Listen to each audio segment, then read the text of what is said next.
My name's Jonathan Hargreaves and I work for TRN Training.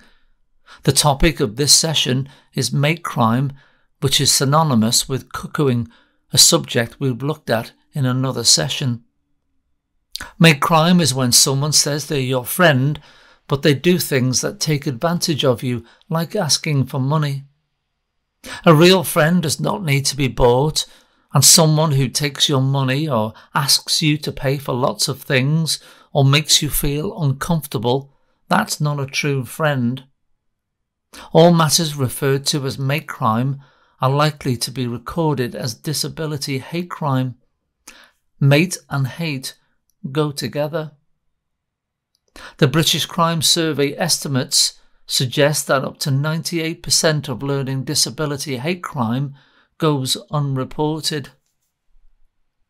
Certain factors may make a person more susceptible to make crime: having limited close family or friends, a physical or learning disability, and/or mental health issues. The Disability Rights Commission research points out that people with learning disabilities are likely to live in poverty and are exceptionally socially excluded. These are both factors in an increased exposure to hate crime and make crime. Given the right circumstances, we are all vulnerable. We all need friends, and people are often living very isolated, sheltered lives. We've learned to be compliant, and most people with learning disabilities are outside of the system. There is still social exclusion and poverty, and historically there are still social attitudes towards disability, and for some there are warped notions of what is normal. Make crime is often invisible hate crime, with invisible acts being carried out by invisible perpetrators on invisible victims in invisible circumstances. Make crimes might have been invited or appear to have been invited by the person with a learning disability, raising issues of mental capacity, consent, and informed choice.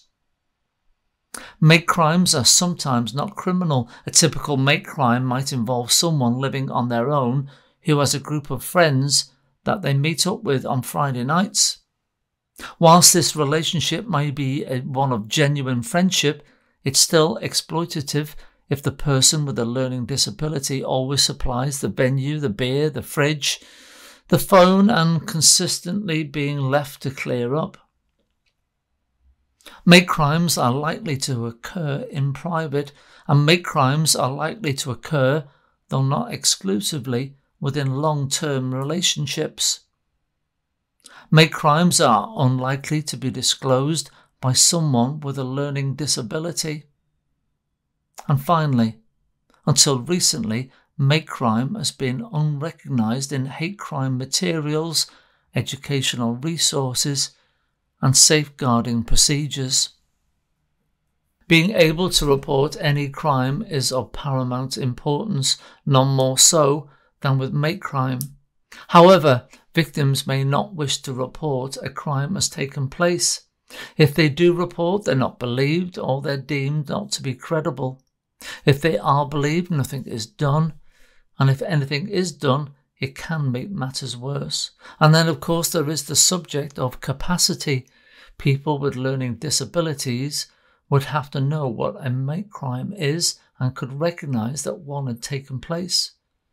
They'd need knowledge of the range of actions they could take and have the capacity, in every sense of the word, to take action. Someone who's a victim of make crime may demonstrate some of the following: being of scruffy appearance, not paying bills, having a so-called friend who doesn't respect them, a sudden lack of money, a loss of possessions, or the changing of their will, showing signs of mental health, not being with the usual network of friends and family, cutting themselves off from established networks and support, unexplained injuries, loss of weight, involvement in sexual acts which they have not agreed to, a loss of weight and the house is a mess after lots of parties, and secretive internet or mobile phone use. Here we can see the ever-increasing recorded hate crimes throughout the UK. There is one example of mate crime that I'd like to share with you. In July 2006, Stephen Hoskin was brutally tortured and murdered in St Austell by a group of people who he took to be his friends. Investigations showed that Stephen had made numerous calls to a number of agencies, including the police and health and social care services, so they would have been aware of the dangers Stephen faced. A serious case review found that every part of the service system had significant failures in rescuing him from abuse. Stephen's mother said at the time he was generous, he knew he had learning disability, he tried to do as others do, he wanted friendships.